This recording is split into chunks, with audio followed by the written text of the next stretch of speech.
दो ही अक्षर का नाक है, दो ही अक्षर का गाल है, दो ही अक्षर का यह मूंछ है, दो ही अक्षर का होठ है, दो ही अक्षर का यह दाढ़ी है, दो ही अक्षर का गला है और दो ही अक्षर की यह बाह है, दो ही अक्षर की छाती है, दो ही अक्षर की यह नाभि है, दो ही अक्षर का यह पैर है और दो ही अक्षर का यह नख है, दो ही अक्षर का यह नस्ल है और दो ही अक्षर का वह रक्त भी है, खून भी है और दो ही अक्षर का वह राम नाम शब्द है जिसको भज करके संसार से जाना।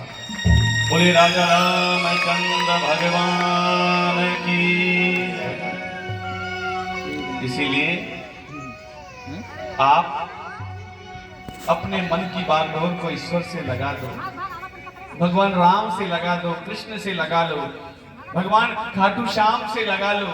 मन लगाने के लिए बहुत सारे हैं और मैं तो ये कह रहा हूं जितना हो सके आप सदकर्म करो, अच्छे कर्म करो। अच्छे कर्म करोगे तो तुम्हारी संतान तुम्हारा नाम करेगी, तुम्हारा यश करेगी।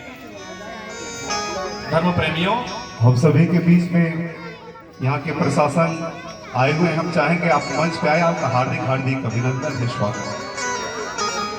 आइए। बोले बांके बिहारी लाल की। आइए थोड़ा महर्षि कश्यप के बाद में जो वंशावली आई है वहां से सूर्य वंश प्रारंभ होता है, सूर्य देव से। इससे पहले अगर देखेंगे तो श्रृंगीराज जी का वर्णन मिलता है, जिन्होंने सिंगवेरपुर धाम को बसाया, जिन्होंने सिंगवेरपुर को धर्म प्रेमियों बनाया, उनके नाम से ही सिंगवेरपुर को जाना जाता है।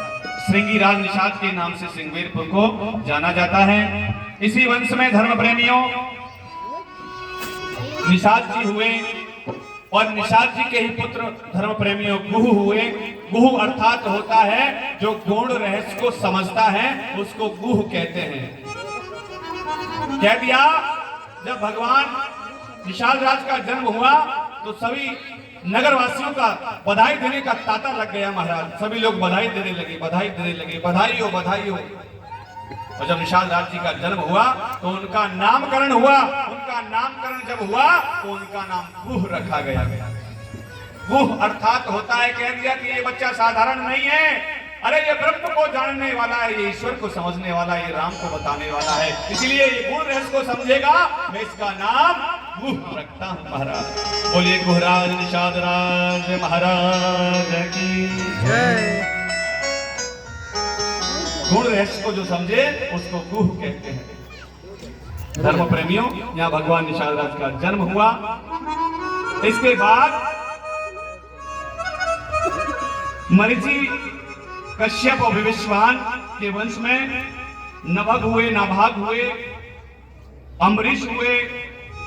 अम्बरीश वही जिन्होंने एकादशी का व्रत करके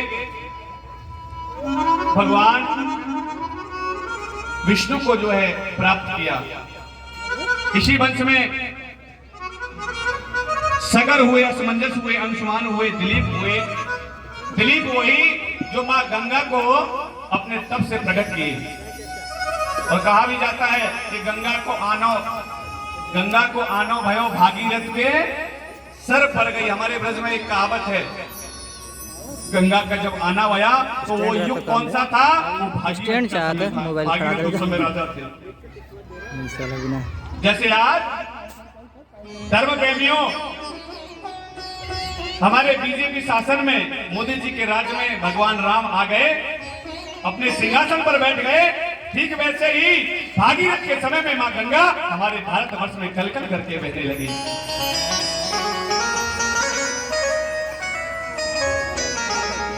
धर्म प्रेमियों, इन्हीं के वंश में महाराज दशरथ जी हुए। महाराज दशरथ की 3 रानियां हैं। 3 रानियां हैं, लेकिन महाराज दशरथ के मन में एक दिन गिलानी हुई। और उनको क्या गिलानी हुई? भई गला एक बार भूपति मन माही, भई गलानी मोर सुत आई। एक बार भूपति मन माही, भई गला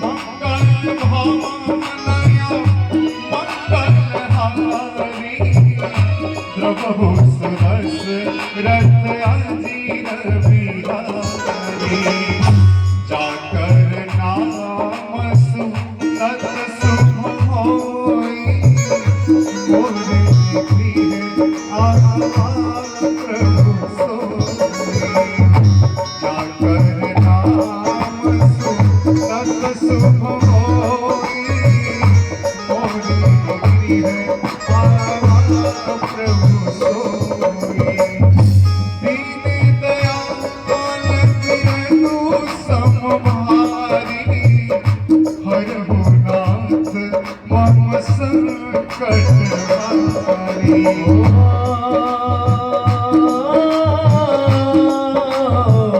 गुरु गृह कृत गए महपाल चरणे लागे विनय कीने विशाल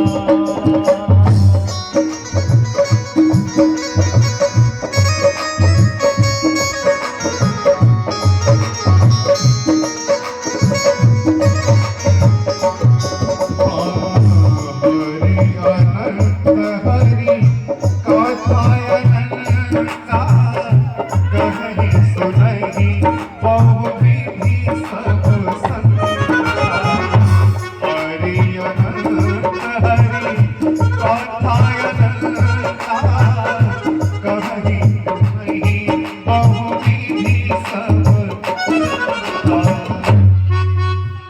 बोले राजा रामचंद्र भगवान की जय। आज दशरथ जी के मन में ग्लानि हुई क्योंकि उनको कोई संतान नहीं थी। धर्म प्रेमियों, जब देवासुर संग्राम हुआ था उस समय कहा जाता है कि तीर्थराज जी के साथ में भगवान के राम के जो पिता दशरथ जी हैं उनका देव और दानवों का जो युद्ध हुआ था। कहा जाता है कि उस युद्ध के चलते दशरथ जी को चोट आई और चोट लगने के कारण उनको मूर्छा आ गई, तो कैकेयी ने उनके प्राण को बचाया। तब कैकेयी को 2 वरदान दे दिए। कैकेयी, मैं तुझे 2 वरदान देता हूं, तू मांग ले क्या चाहती है। तो कह दिया समय आने पर मैं मांग लूंगी। धर्म प्रेमियों, इसी युद्ध में उनका मूलाधार चक्र नष्ट हुआ, ऐसा कथा मिलती है। आगे चल के जब वो निसंतान हुए तो पता चला कि श्रृंगीराज ही एकमात्र ऐसे ऋषि हैं जो इस कुल को आगे बढ़ा सकते हैं। श्रृंगीराज ही एक